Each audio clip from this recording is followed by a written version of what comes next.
All right, good morning, everybody. Hello, and welcome to the Premarket Prep session for April 25th, 2023. This being our daily session where we go over any and all information necessary to keeping you consistently profitable here across these crazy markets.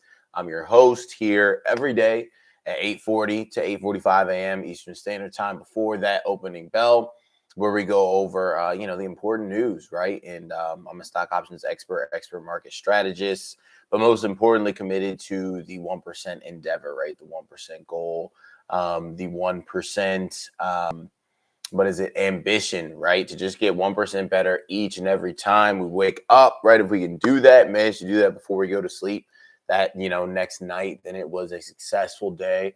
It was a day that you can, write home about, brag about, because that's all you can hope to do is get incrementally better each and every day. You find yourself getting exponentially better over time, right? Because of that beautiful wonder of the world called compound interest. But I hope everybody had a nice, restful, and restorative night's sleep. They had a great morning, got in, my full morning routine this morning.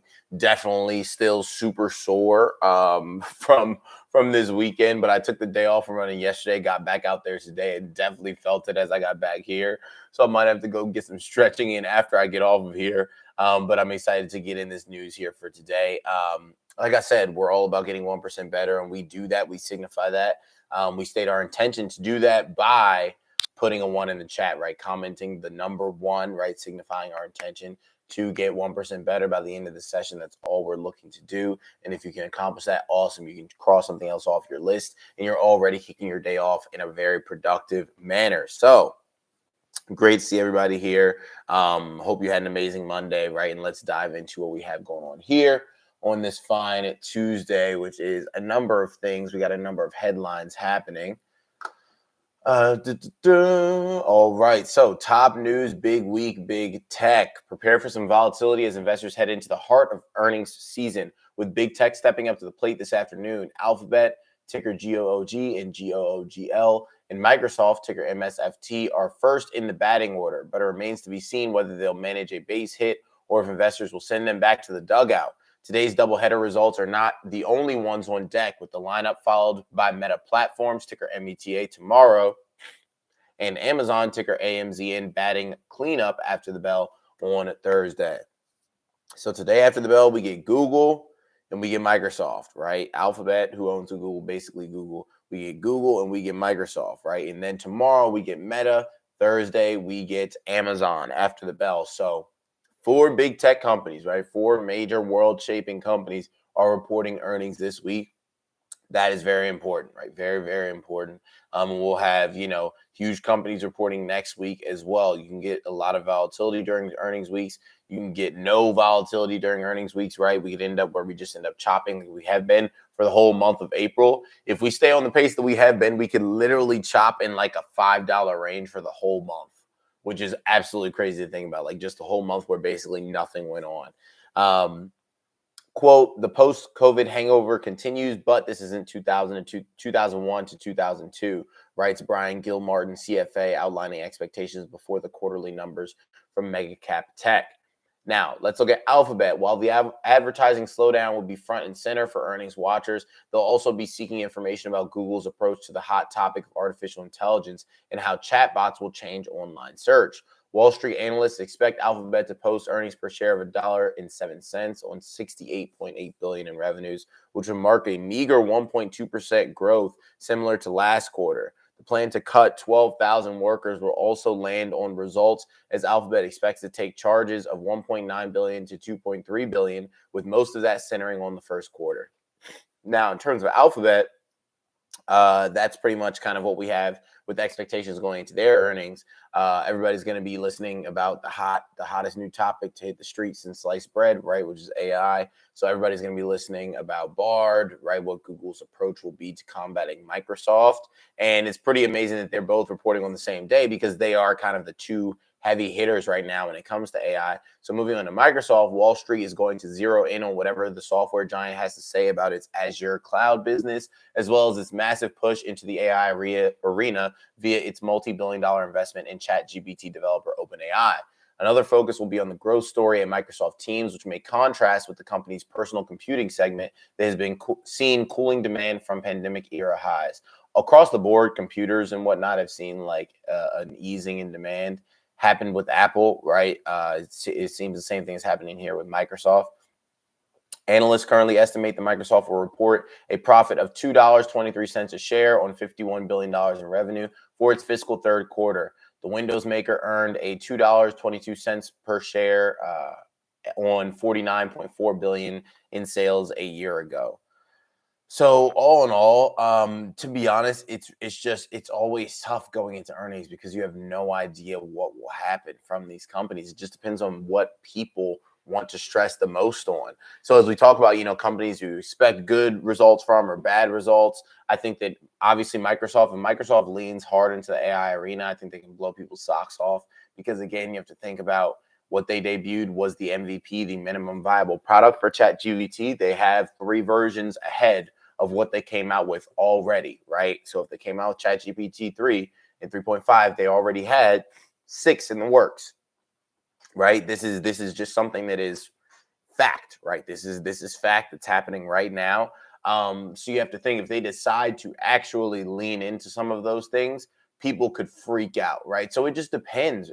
It depends on what these companies want to lean into going into these reports. Because when you're somebody like Microsoft and you have that ace in the hole, it's tough to say what you want to lean on, and it's just like Microsoft could show slowdowns in some area of their business, but if they want the stock to run, they can just lean hard into the AI and talk about all the things that ChatGPT will be able to do or can already do, right? So it depends. It's so hard. Like it's very strategic. Earnings is not cut and dry.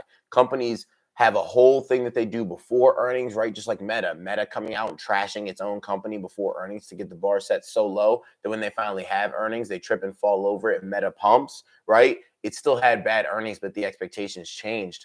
There's a whole lot you can do with manipulating expectations, how you deliver something, right? So we'll see, what Microsoft has to say, what they have to offer.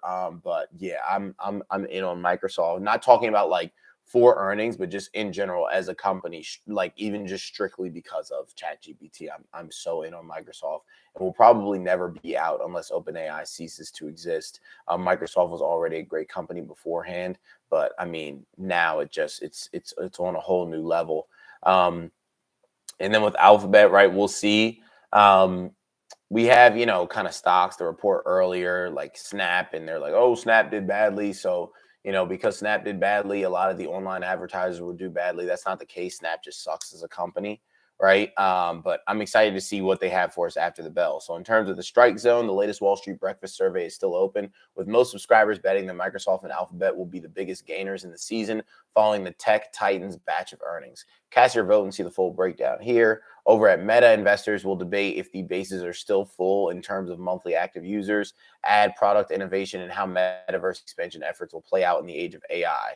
Seeking Alpha contributors, the Asian investor, and Simple Investing also go head-to-head over what lies in store for Amazon, with AWS top-line growth, cost-saving measures, free cash flow, and margins at a full count. So we'll see. Super excited to see these two companies step into the earnings confessional and what they have to share with us. I think that it will be, kind of absolutely groundbreaking what Microsoft has coming down the pipeline in the years to come. And then Google, of course, will give us a look into kind of ad, and how ad spend has gone down. Typically when the market does worse, right, or we're in a recession, we're getting ready to go in a recession, whatever you choose to believe, right? Typically companies don't spend as much on ads. So we'll see if that ends up being the case for Google. And if it is, that might not bode well for Meta. But Meta having fired all of these people will definitely help as they go into this earnings call, right? So again, where does that end up falling in terms of it going up or it going down? Don't know, right? It's really, really tough to have any idea because there's so many different factors that go into it that you're better off just understanding. If you want to play earnings, it's very risky. Just leave it at that.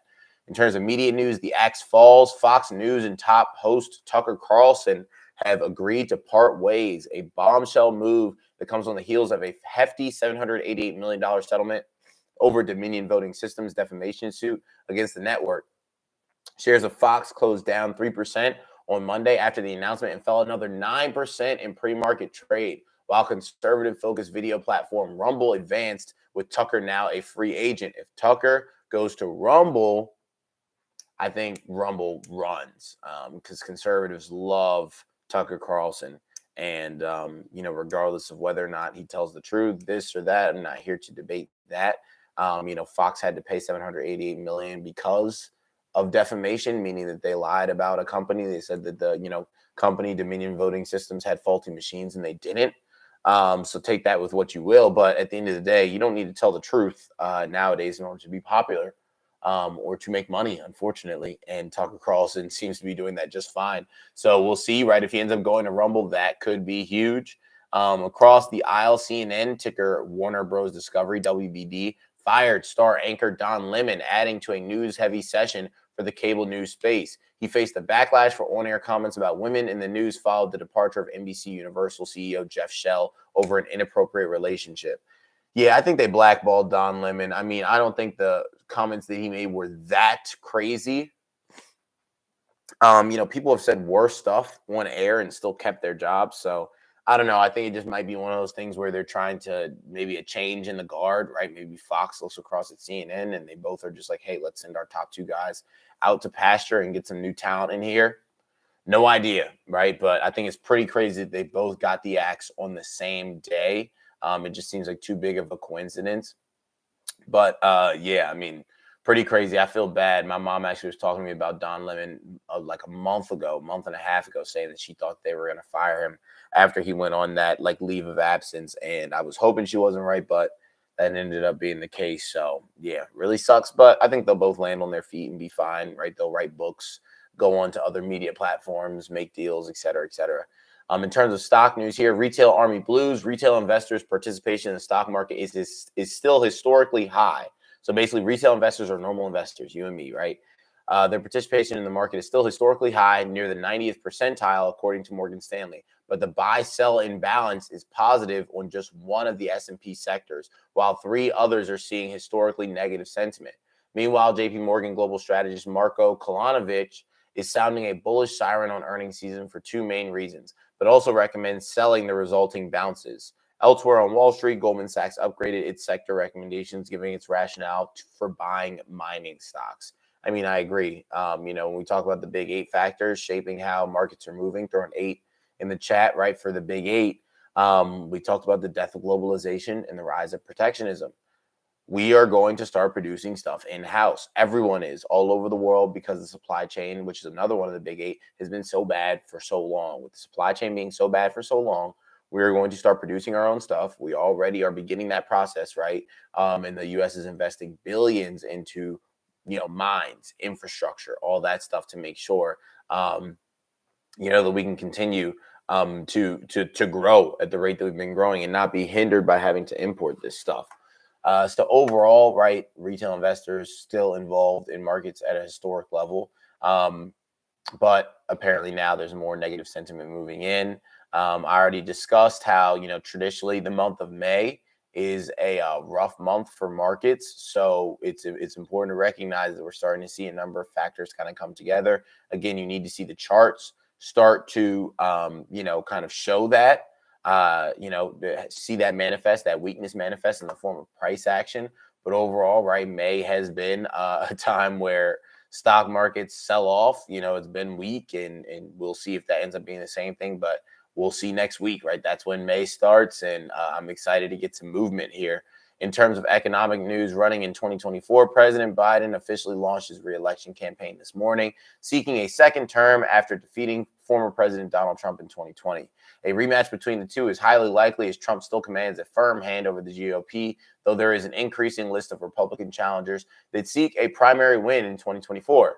On the economic front, Biden is likely to tout his handling of the COVID recovery and decades-low unemployment rate, as well as the passing of the CHIPS Act and the climate-focused investment. However, inflation is heated up under his watch, and while things have eased in recent months, Americans may be reminded of the damaging price pressure if it ends up leading to a recession. So, honestly, tough break for Biden. It's not like, to be honest, I care much about what he's done since he's been in office. It's nothing against him.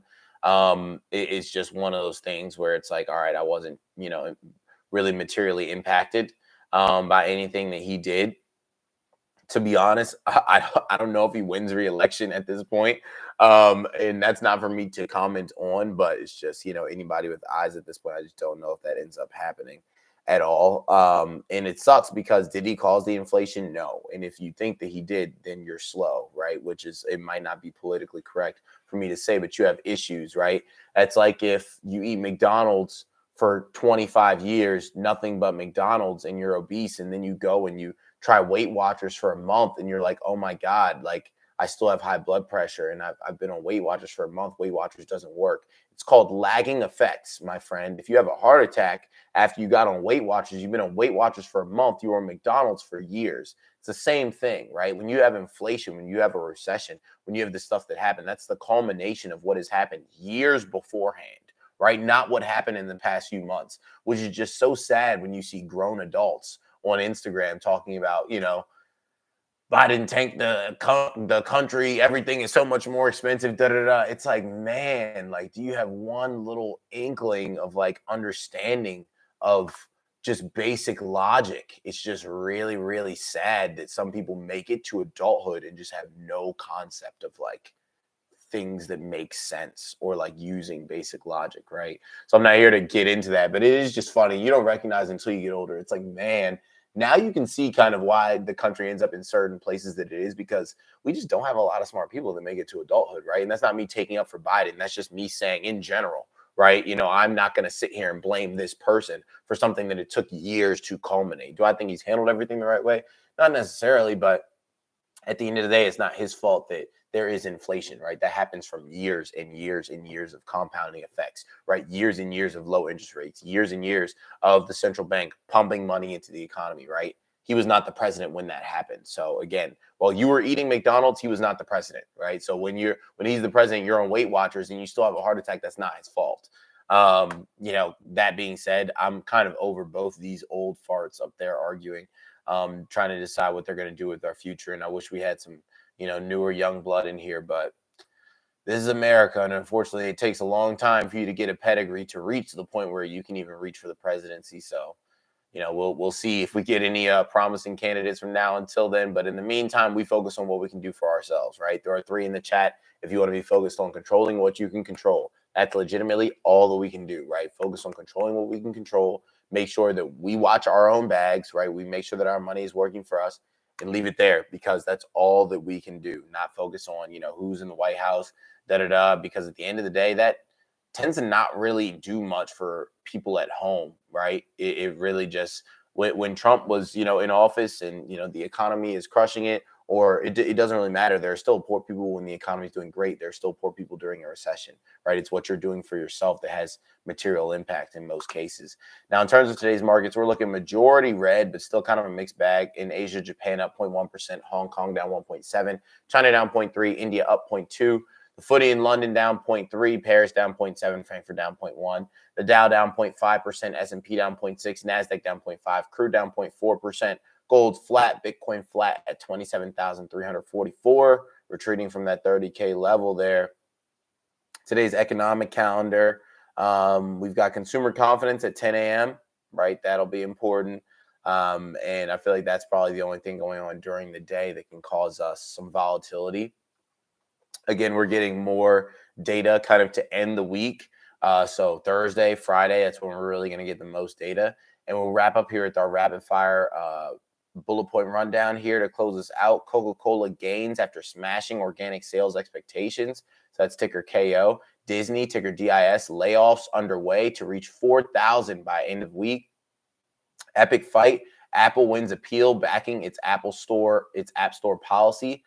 Corn slumps to 8-month low after China cancels purchase. Department of Energy to crack down on extensions for LNG projects. Super Mario Bros. Movie led box office for 3rd straight weekend.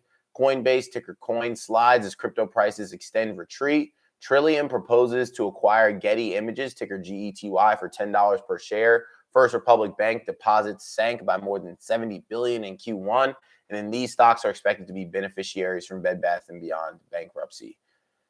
To be honest, I mean, their bankruptcy, like what they've been struggling forever. I don't think there is anyone who materially benefits who wasn't already benefiting from taking away market share from a company that was failing for the past few years, right? It's kind of like if the Cleveland Browns in football, right, in the NFL, if the Cleveland Browns still suck, it's like these are the teams that benefit from the Cleveland Browns sucking. They've sucked for a while, so it's like they've already been benefiting, and I feel like that has been priced in. So that list, a little bit of a baity headline there, but that'll wrap us up and take us out here for the pre-market prep session of April 25th, 2023. Right, like I said, for all of April, it has been choppy. We've been in a very, very small range. You can't do anything about it, right? The only thing you can do is play light, manage risk, see profit, take profit, and wait until we get some material type movement. May, we can get it, right? Paul Butts, that hurts. Yeah, in May, in May we can get some are you a Cleveland fan? I'm sorry, Paul. Paul, if you're a Cleveland fan. I didn't even put two and two together. I'm not sure if you are, but if you are, I apologize for that. Don't mean to take any shots at anybody here. I'm a Washington fan, so my life has been, pretty miserable as well. We'll see if we can get something done once we get Dan Schneider out of here, the poor man's Jerry Jones. If we can get him out of here, then maybe we'll be able to make something happen for our team. But I'm sad that we got to send him away with a $6 billion bag when he bought it for only $808 million, because I don't think he deserves that. But anyways, this turned into a football chat. But in terms of markets, right, it's really preparing yourself for what we get this next month that I think will be most impactful. Things can happen during earnings, and that's what's tough, is that hindsight is always 2020. If we get big drops on earnings, everybody's going to say, man, I knew we were going to drop big. I should have got puts. If we get big pops on companies' earnings, everybody's going to say, oh, man, AI and this and that. I knew that I should have gotten calls. Don't beat yourself up over what happens during earnings season, because no one can predict it.